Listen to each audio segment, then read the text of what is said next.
I triumphed. He never failed. I triumphed, and he never fails. Yeah, heaven, hey God, heaven and earth shall pass away. Jesus, he never fails. I was sick and he never failed. When I was sick, body couldn't went well. He never failed. Yeah, let all heaven, oh God, let all heaven and earth shall pass away. Yeah. Jesus.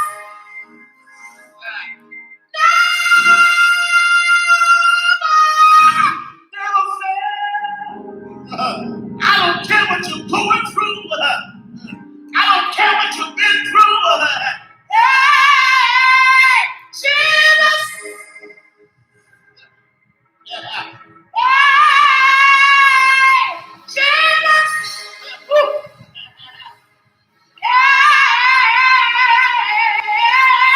He's got the power this morning. Jesus.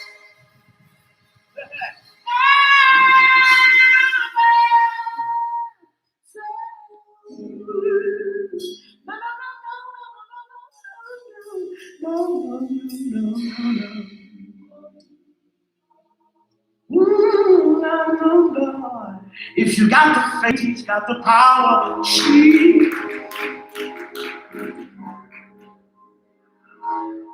It may seem bad right now. Jesus. It may seem like everything is falling all apart.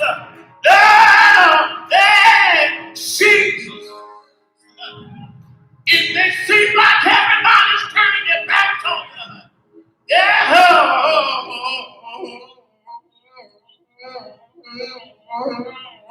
Jesus, my God.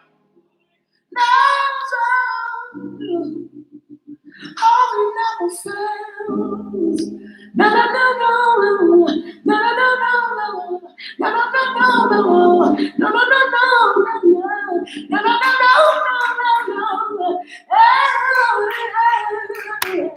oh, Jesus. Yeah. No, no, no, no, no. Never fails. Jesus. Able to restore you, yes, he is. Able to redeem you, yes, he can. Never fail. Thank you, Jesus. Oh, Jesus. Satan's on the rampage. Jesus. Got all power, my God. Got all power. Never fails. Oh no. Put your trust in him. Jesus. Never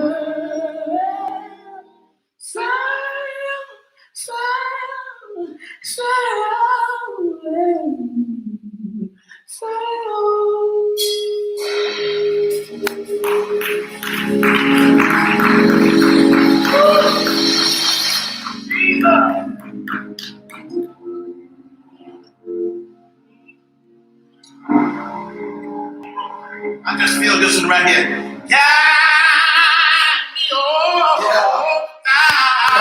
down. Yes. Yes. Yes.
gotta reach way down. Yeah. Jesus. Yes, sir.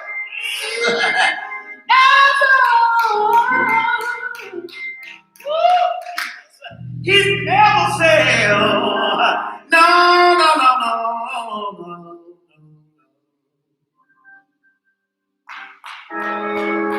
Jesus. Yes, sir.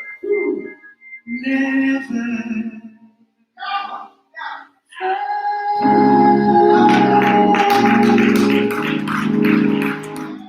Amen.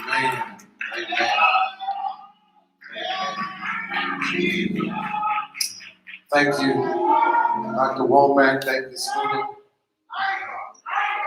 Yeah, somebody say, sing Jeffrey Womack, what they said on the street. Sing, yeah. This morning, Nehemiah chapter 3, as we continue this marvelous series. I think this is week number 6 or 7. Book of Nehemiah, entitled God the Rebuilder. Yes. I want to see if God will breathe anew and afresh on his word this morning. Nehemiah chapter 3, verse 5. Here we are, we've arrived after we've gotten permission, provision, and protection from King Artaxerxes in chapter 2. Go back home, Nehemiah has, to rebuild his homeland. At the end of chapter 2, he surveys the land and sees that indeed what the report was in chapter 1 was actually true. The walls have been destroyed, the gates have been burned with fire, the temple of his father's houses and tombs are in ruins. And here he surveys the land. And then in chapter 3, they began the work of rebuilding Jerusalem.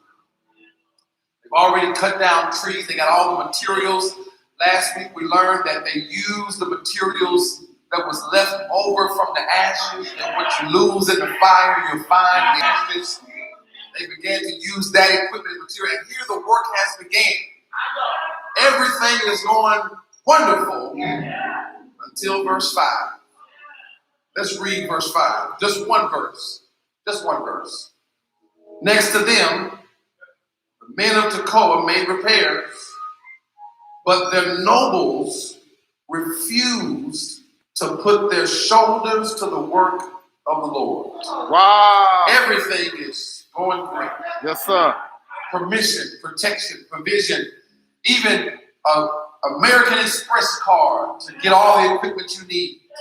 Work has begun. Everyone's joined together. We're all united. One goal. And then verse 5. The men of Tekoa refused to put their shoulders to the work. Before you sit down, let me tag this text. God's discordant notes. Discordant notes. You may be seated. Everything is going great. Permission, provision, protection. From King Artaxerxes, platinum American Express card to buy whatever materials you need, cut it from the trees. Even God, the first phase of the building began with the rubble that was left over from the destruction. Everybody has joined together, feet moving in one direction. Everything is going great. United we stand, divided we fall. Everything is going good. And then a discordant. Out of nowhere, a discordant. In an extremely tight schedule, I prayed that everything that needed to be right was in fact right for me to stand at the AT&T Stadium to watch the Dallas Cowboys play on this particular day. It was several years ago. I was a victim of a coincidence. It seemed like everything was divinely synchronated on the one hand, and everything that needed to be perfect at first was perfect. No mechanical wake-up or mishaps. No delays on the plane. All that needed to happen was moving in a direction to get me where I needed to be to watch the Lord's team play on this particular day. I sat on the plane, watched this Boeing 747 jet take off. make his arrogant ascent into the sky, got off the flight, couldn't help but thank God that although the flight was scheduled to arrive at one time, we're about 12 minutes ahead of schedule. Everything is going good. Sat down as if all nothing could go wrong, took off on time, landed early, went down the escalator to baggage claim, and I was prepared to wait the typical 45-minute wait for my bag to come down and circle the corridor, but by the time I reached baggage claim, my bag was already circling the corridor. Everything is going great. All right. Not 3 miles, caught a quick ride to the airport parking lot. And as I retrieved my rental car from Hertz, Chevy Impala, black SS, full tank of gas, everything is going great. Then to make my way out of DFW, head down I-20 to Arlington and get hit by a colossal wall of traffic. No flashing emergency vehicles. I would sit there for 45 minutes. Finally, when I did make it to the game, it was during the middle of the third quarter. I had missed over half of the game. I got to the stadium. I had to remind myself that I was a Christian and a pastor of the Lord's church. I felt like God had set me up. God had hit me with this colossal interruption in an otherwise smooth day. I only mentioned that at the outset of the sermon to lay the groundwork for how Nehemiah must have felt in chapter 3. When everything around him is going perfect.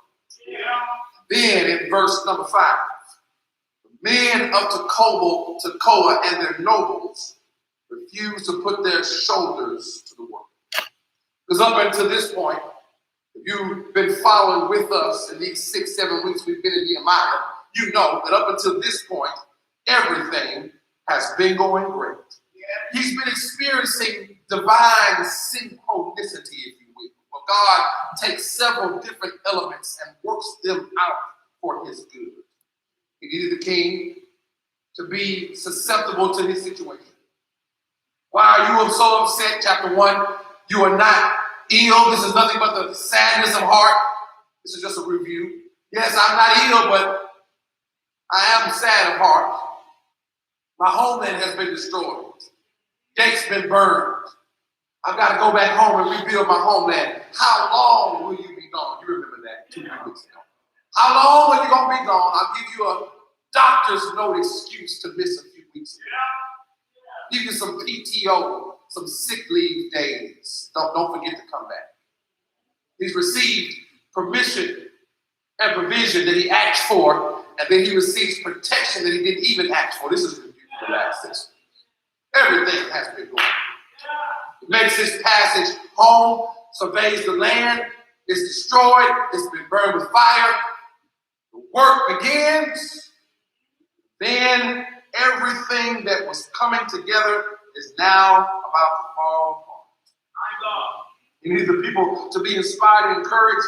And here, what they've done is they reminded him that he ought to be grateful on the one hand, because everything has been going great. But then in verse 5, men of Tekoa refused to put their shoulders to the labor. When you see how God is creatively performing all of the necessary attributes, here in Nehemiah, you can only be thankful that God is allowing things to sail along smoothly up until this point. But all of us know when life is sailing along smoothly, there's probably a potential ripple waiting to threaten us. The Bible says that in the middle of all this positive momentum, in the middle of all this spiritual surges of energy, that the men of Tekoa decided not to put their shoulders to the work. Let me pause right here. Somebody should have told the men of Tekoa. But my mama always told us, you don't work. Y'all must have the same mama I had. You don't need it. Yeah. You're not going to enjoy the benefit of this rebuilding project if you're not going to participate in the work. That's a whole other sermon. I'll get to that in a moment. But here, it says they refuse, a better translation in the original Hebrew is they refuse to put their necks to the yoke. Wow. While everyone around them is participating and celebrating and believing and charged and energized, these men of Tekoa would not join in on the working effort. We don't know why. Verse 5, 6, 7, 8.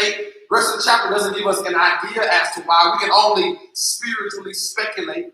We can only use our sanctified imagination to try to imagine why they didn't put their shoulders to the work. On the one hand, maybe they had an issue with Nehemiah. They didn't like his leadership style. I feel like this. Maybe they were not opposed to the work and the rebuilding. They were just opposed to the man who was leading it. They believed in what was happening. They just didn't believe in who was leading it. I wish I had a plan. They wanted and supported the work being done, but they weren't going to join in because they didn't like who was leading it. We don't know. We don't know. We can only spiritually speculate. Maybe they had a problem with it. Maybe they had a problem with the work itself. They're opposed to the work itself being carried out. Although they may have had a great deal of respect for Nehemiah, they didn't like the direction he was leading. They respected him as the leader, but they didn't like where he was leading. But we don't know. We can only spiritually speculate. Use our sanctified imagination. Maybe it was both. They didn't like the leader, and they didn't like where he was leading. Whatever it was, they decided in verse 5 that they were not going to join in the effort. And there it is. We don't know. This first group is thus far placed this potential ripple in an otherwise smooth circumstances. But can I tell you a secret? Because I hope you listen. I ain't preaching by no men of Tacoma. Because life is like it. Life can be going along smooth. And then you blink. And next to you is an awful discordant note. The symbol of some unwanted resistance to what you're trying to do and trying to be. Probably a strong indication that as we travel in life, that we too will be met by these threats to progression, these discordant notes.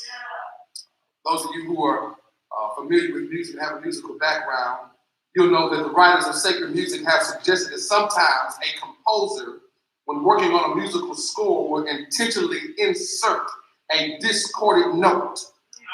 Discordant meaning a bad note or off note or down note in an otherwise harmonious score. The goal of the inserted discordant note is to accentuate the harmony of the notes that come before and the notes that come after this bad discordant note.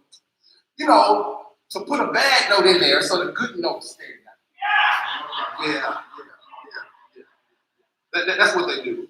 That they'll insert this note that draws the listener's attention to how pure the sound was before the bad note and how flawless it was after the bad note. In other words, if you didn't have a bad note,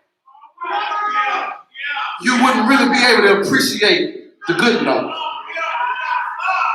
I'm about to start preaching if y'all let me. And so the maestro will on purpose put in a bad note. Because before the bad note, you hadn't gotten too used to the good note. I'm going somewhere. And the reason that the maestro inserts the bad discordant notes is so that only can you appreciate the notes before the bad note, but once the bad note is over, you'll appreciate the notes after the bad note. I'm preaching to somebody here right now. Because I'm talking about God, the divine maestro, who says, I know you like a year ago, everything was going just fine. Life was sailing smoothly and divine synchronicity was all on your side and everything was nothing but smooth sailing. It was all good and then I know about a year ago. A bad note.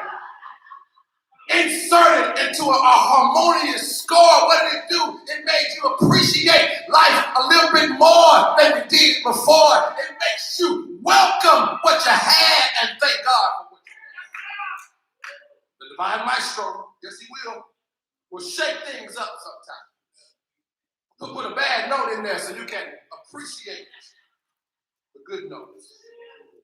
Shake our lives to this dangerous level of comfort and makes you live life on the edge of your seat. We don't know today what God is writing in the spiritual melody of our lives.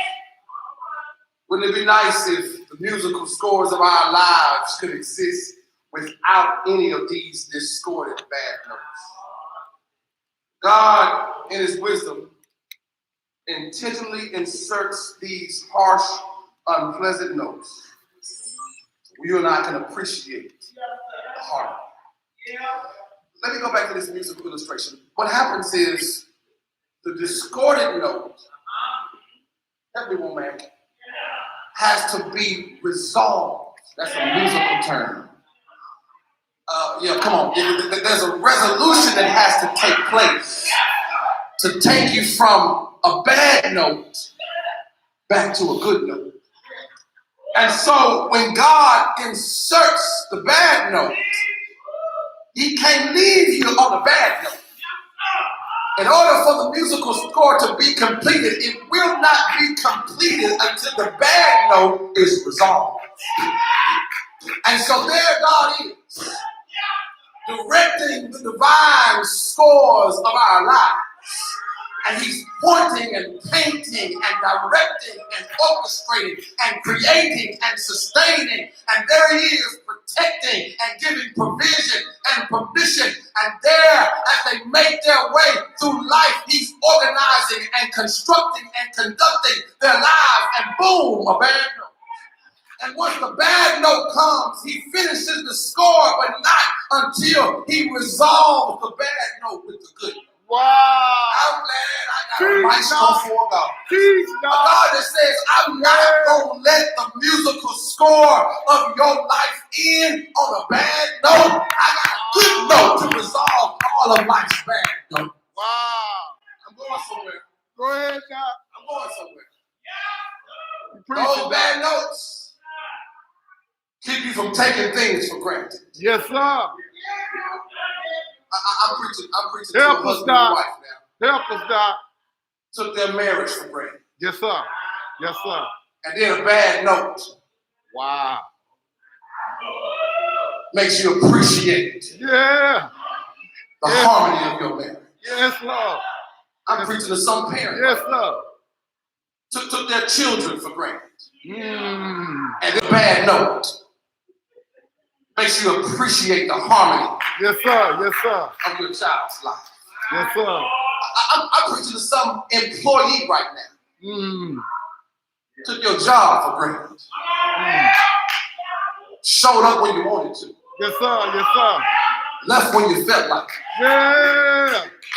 2-hour restroom breaks. Mm. Wow. 45-minute smoke breaks. Wow. And then boom, Oh. a bad note Yes, sir. Yes, to sir. make you appreciate Mm. the harmony of your job. Yes, I'm sir. preaching to some family member. Mm. We couldn't get you to come to the family reunion. Mm. You never showed up to any of the family functions. No birthdays, no celebration. Wow. Even when we had free crawfish, you wouldn't show up. Wow. And then boom, I Yeah. wish I had a praying church. A Wow. bad note makes you appreciate Yes, sir. Yes, sir. the family. Yes, sir.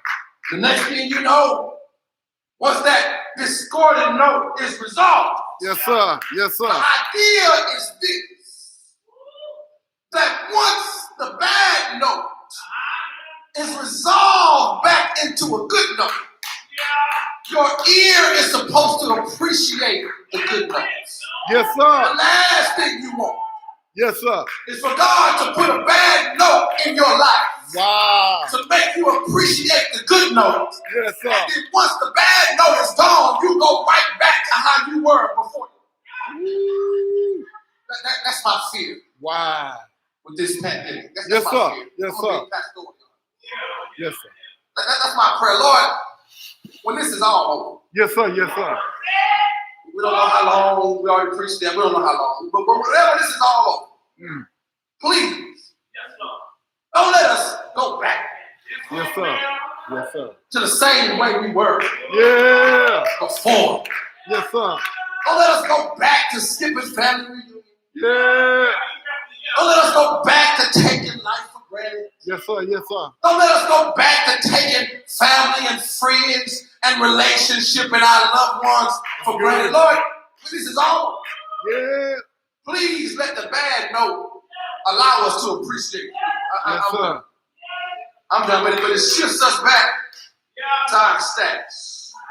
But we can be glad that God has resolved our bad notes Yeah.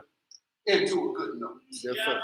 Here we are, the men of Tekoa, that they refuse to put their shoulders to the work. And this bad note becomes inserted to this score so that you and I don't go back to the unappreciative ways we had before. My pastor, Dr. West, was preaching this morning. I was watching morning devotion, preaching Joshua chapter 3, the crossing of the river. And old Dr. West was preaching that thing this morning. As he talked about how when they crossed the river, verse 17 talks about how they couldn't go back. The river was so high, it took God to stop the Jordan for them to get over. And once they got over, it became a no retreat zone. Yeah. And you can't go back to where you came from. Lord, please, when this is all over, when we get past all of this, and I believe we will, please don't let us go back. That's good, Doc. I'm done now. But it makes you appreciate life.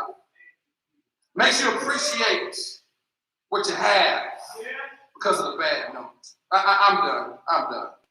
For those of us who know music, we know that it has to be resolved first before the musical score can end. I was fortunate to meet and have a relationship with Prof. George Edwards. He was my band director at that great university. That great university. Prairie View A&M University. That great, it's such a great university. And for many of us, whether we had fathers or not, he was like our college father, if you will. And he was a musical genius. Most of the music that we played, he had written himself, he arranged it himself, bass, clef, and treble clef. And when he would tune the band, he had what we call perfect pitch. Usually when you tune the band to make sure that all of the instruments are in tune, not sharp, not flat, you need a tuner to give you the perfect note in your ear. But he was born with perfect pitch, which means he would take the tuner and put it to the side and use his own natural ear to tell you whether you are on point or off key. Wow. He had perfect.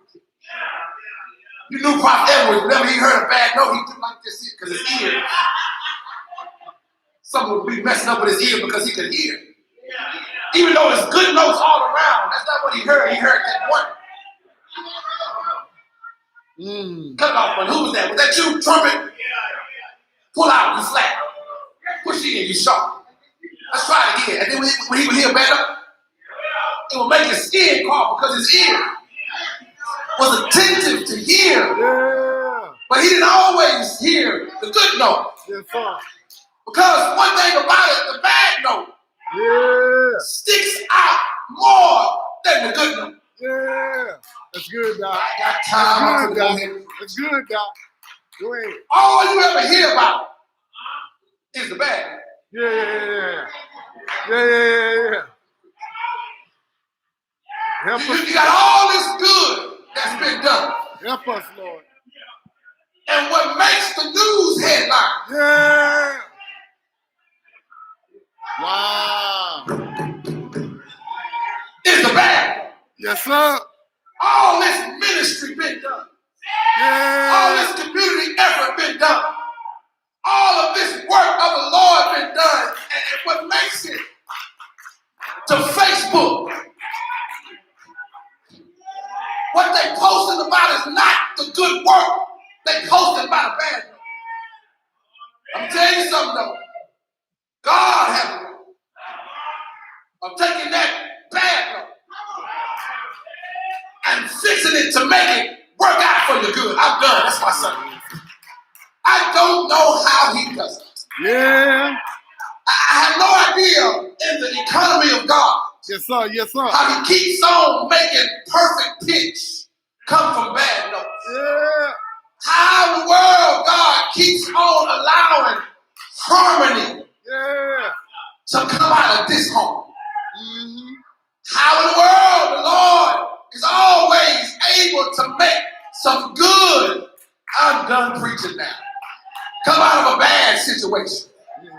How in the world God can bring out of adversity some accomplishment.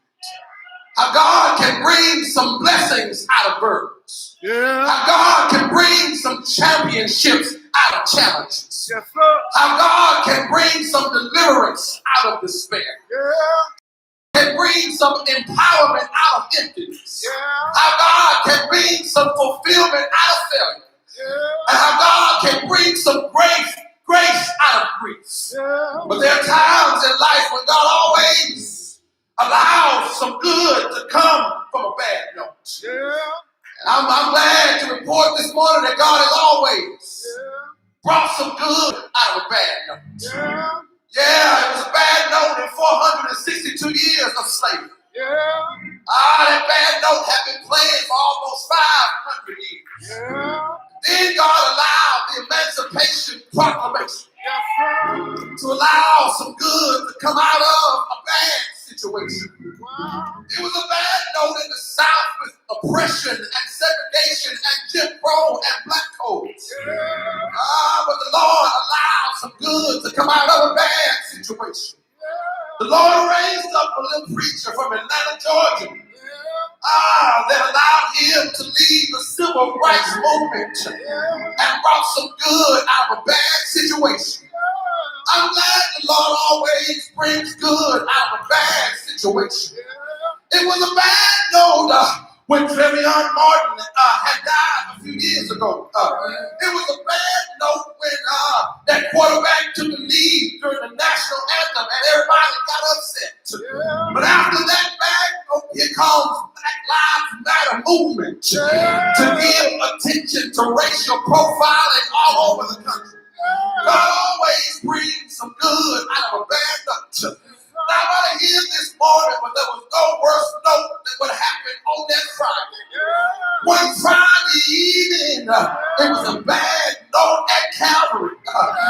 Yes, Lord. That bad note, they took my Savior and hung him high on an old rugged cross. It was a bad note when they pierced him in his side. It was a bad note when they put a crown of thorns on his head. It was a bad note when he hung his head, and for me he died. He died until man was justified. Died until God was glorified. Died until you and I were sanctified. And when he died, it was a bad note when they laid him in a borrowed tomb. But I'm glad to report this morning that God always brings some good out of a bad note. Have I got one witness? Bright early Sunday morning. You don't mind if I say it like I feel it. Sunday morning, he brought some good out of a bad note. He got up with all power in his hands. I got to leave you here now, but have you rivers that seem uncrossable? Mountains you can't tunnel through. God specializes in things impossible, and he can do what no other power can do. So I thank God for my mountains. I thank God for my valleys. I thank God for the storms He saw me through. Because if I never had a problem, I wouldn't know that God could solve them. I wouldn't know what faith in God can do. Can you see? Yes, yes, yes. Why don't you help me help somebody in the room? Just find somebody and look in their direction and say, neighbor, I know it's been a bad note. I know it's been a discordant note.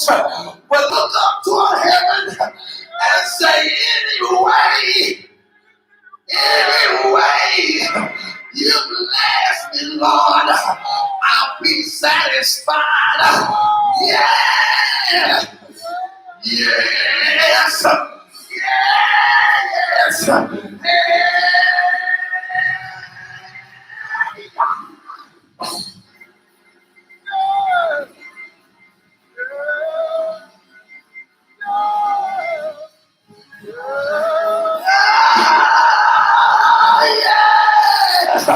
Is there anybody here tried by Jesus? Ain't He all right?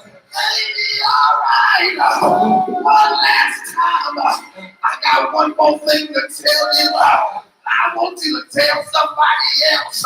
Just look him in the face and say, neighbor, oh neighbor, I know it's been rough the last year. I know you've been putting up with a bad note, but I got a feeling.